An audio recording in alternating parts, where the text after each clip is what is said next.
How's my tie? Yeah, I went double Windsor. What about the hair? Outfit has been brought to my attention that we are in the mix for a sports card radio hobby presidential campaign, and we are way behind. So it's a pivotal race. It is, the most consequential election of our time is happening. And Mr. Mangini right now is pulling an upset. The sports card dad, love the guy.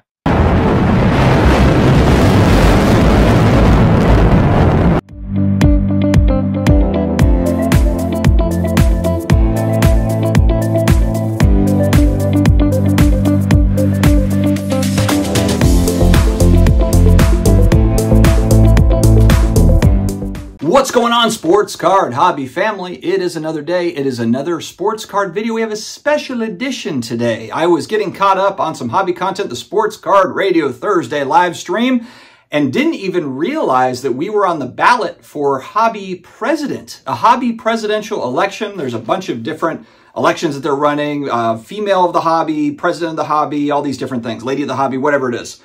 And it's on their website. So first off, I should just throw that out there. Go on to Sports Card Radio website, check out their site, click on the links, click on the affiliate links and all the goodness. Make sure to check them out.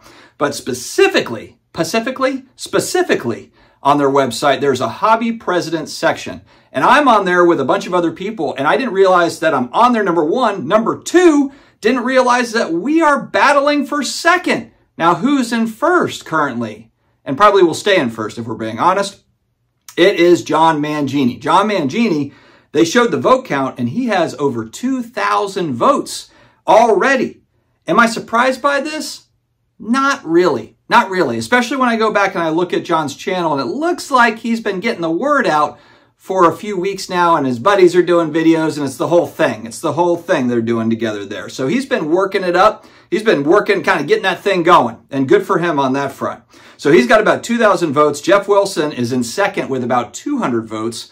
Me and Brian Gray are right there at, I think, like 80, 90, 100 votes. And then there's other people that are in the mix as well, but we're kind of in there. So we're about 100 votes behind Jeff Wilson for second. And that just immediately prompted me to dive in here and get into the race. I assume that, I don't know all the rules here, I assume they're going to run this up until the actual presidential election in the United States. November 4th, I believe, is when it falls.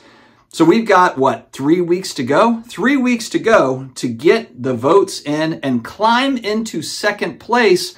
Again, I don't know exactly how the rules go, but is second place a VP nod? Together, we can rule the galaxy. I'm not exactly sure, but let's just go with that. Let's go with second place would be a VP nod. And let's talk about why you might want me represented along with John Mangini. John Mangini. And for those that might think like, oh, this is adversarial. Me and John have argued about different things in the past.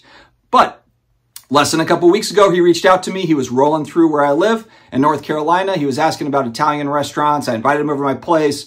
We didn't get a chance to hang out, but we're on good terms. I saw him at the National. We talked for a few minutes about Drew Brees cards and all that stuff. They were staying at this like amazing Airbnb, whereas I was staying at a haunted Airbnb. So anyway, so all good there. I think this is actually kind of fun to see how close can we bridge the gap a little bit. And how much can we bridge the gap? Because right now it's staggering the difference. We're talking about 2,000 to like 100. How close can we get? But then also, can we even get into second place? Can we pass Jeff Wilson? Can we get up into second place and maybe extend this thing out, kind of get a little bit of a second place lead? Is it possible? I need your help, my friends. And now we're going to talk about 3 specific issues that I want to fight for you on when I'm in office in some capacity, assuming that's how this works.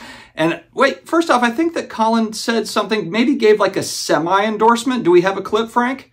The sports card dad, love the guy, but part of the establishment. But first, we're going to talk about the 3 issues that I am very convicted on, that I feel very serious about in office. Number 1, card cleaning. I'm against it.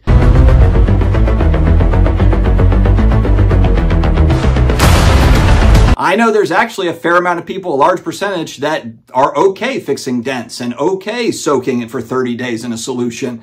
I'm not a fan of card cleaning. I am not a fan of it whatsoever. Yeah, if you want to wipe it down with a microfiber cloth or whatever to get dust off of it, fine. That's what everybody does. But once you start soaking it in solutions and trying to get all sorts of dents out and stuff, then you're altering a card. That's where I sit.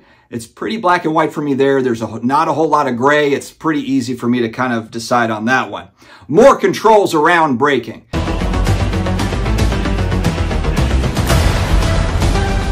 Braking, is it something that the hobby needs? Maybe a little bit. Is it something that has gone a little bit too far?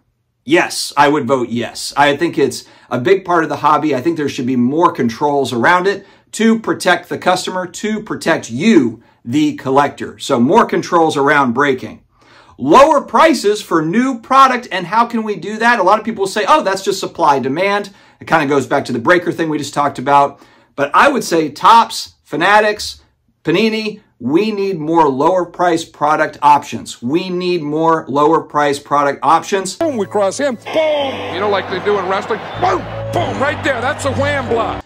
And I'm going to press for that. I'm going to press for that. Which brings me to the next part. I do have corporate backing. Corporate backing, which can be looked at as maybe a negative thing. And actually, while we're on the subject there, they started running a PSA promo that is for Talon, I think it's like whatever, his promo code, I'm not saying it here online, SCD25 for your first PSA submission, $25 off one card minimum.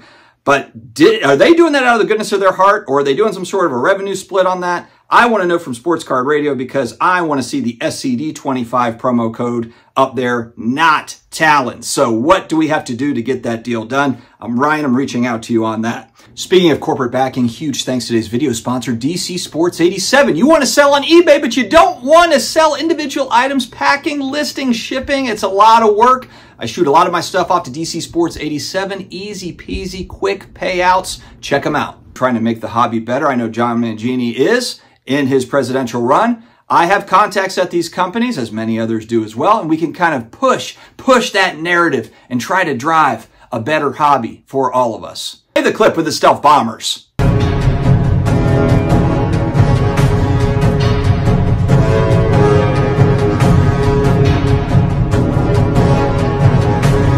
And so, yes, do we have channel sponsors here? We do, but we do not bow down to any company, and we do not bow down to any hobby elites here. All right, friends, so go to the Sports Card Radio website, vote for the Sports Card Dad for president. Let's see if we can bridge the gap a little bit and make a difference in this hobby. Remember, a vote for the Sports Card Dad is a vote for the collector.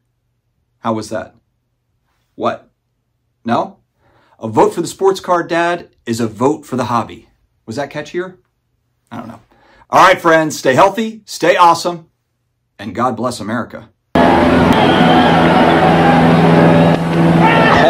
Yeah, that pitch was absolutely nasty.